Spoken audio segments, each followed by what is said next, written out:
সবার মুখে শুনেছি একটা কথা, বারাসাত মানে বেস্ট কালী পুজো। কালী পুজো যদি কোথাও দেখতে হয় বেস্ট, তাহলে নাকি বারাসাত, কেন আর কোথাও কি হয় না?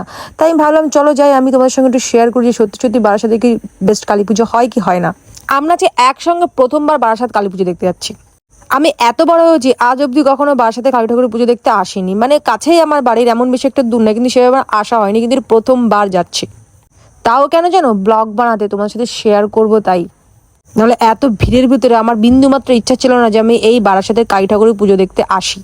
তোমরা যারা যারা গেছো সবাই কিন্তু জানো যে বারাসাতে প্রচন্ড ভিড় হয়, কতটা ভিড়ের ভিতর ঠেলে ঠুলে ঠাকুর দেখতে হয়। তবুও আমি রিস্ক নিয়েছি যে সুন্দর একটা ব্লগ তোমার সাথে শেয়ার। আর একটা কথা, এত ভিড় ঠেলে আগে খাবারের দোকানে যে খিদে লেগে গেছে, 1 ঘন্টা আমার জার্নি করে আগে খেয়ে নিই। তো পেট ভরে আগে আমরা খেয়ে নিয়ে তারপরে বেরিয়েছি ঠাকুর দেখতে, একদম ফুল ট্যাঙ্ক এনার্জি। বারাসাতে তোমরা যে যে পুজো দেখোনি সেই পুজোটা আগে তোমাদের দেখাবো, তারপর ভাইরাল পুজোটা তোমাদের সাথে শেয়ার করবো। এই প্যান্ডেলটা কিন্তু জাস্ট অসাধারণ ছিল, অসাধারণ। তোমরা জাস্ট যারা যারা গেছো তারা জানো, একদম দারুণ করেছিল, দারুণ।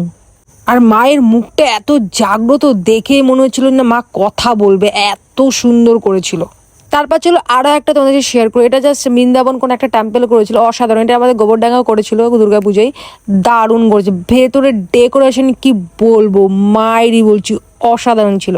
আর ঠাকুরটা দেখো মনে হচ্ছে সাক্ষাৎ মা কালী বসে আছে, মানে বুঝতে পার, সামনে থেকে তো আরো সুন্দর ছিল, আরো সুন্দর, আমি জাস্ট অবাক। তারপর চলো তোমাদের সাথে শেয়ার করে একদম বেস্ট ভাইরাল যে দ্বারকা নগরী, মানে বেস্ট পুজো যেটা করেছে, অসাধারণ করেছিল দ্বারকা নগরী আর কৃষ্ণকালী একসঙ্গে, এটাই ছিল দেখার বিষয়। তোমরা জাস্ট প্যান্ডেলটা দেখতে পাচ্ছ, দর্শক দেখো এত ভিড় ঠেঙিয়ে আমরা যে যেতে পেরেছি এই জায়গায়, মানে গন্তিম স্থলে, সেটাই হচ্ছে বড় কথা। এখানে ডেকোরেশনটা জাস্ট অসাধারণ করেছে, পুরো দ্বারকা নগরী দেখে একদম নিখুঁত কাজ, নিখুঁত কাজে তৈরি দ্বারকা নগরী, জাস্ট অসাধারণ। এর ভেতরে সব থেকে মানে আকর্ষণীয় জিনিসগুলো ছিল ঝাড়বাতিগুলো আর কালার কম্বিনেশন, জাস্ট অসাধারণ। আর অলরেডি তোমরা এই ঠাকুরটা দেখে নিয়েছো সবাই, মানে সবাই এই ঠাকুরটার ফটো ভিডিও চাচ্ছে, ফেসবুক ভীষণ ভাইরাল। এই কৃষ্ণকালী ঠাকুরের মূর্তি ভীষণভাবে ভাইরাল।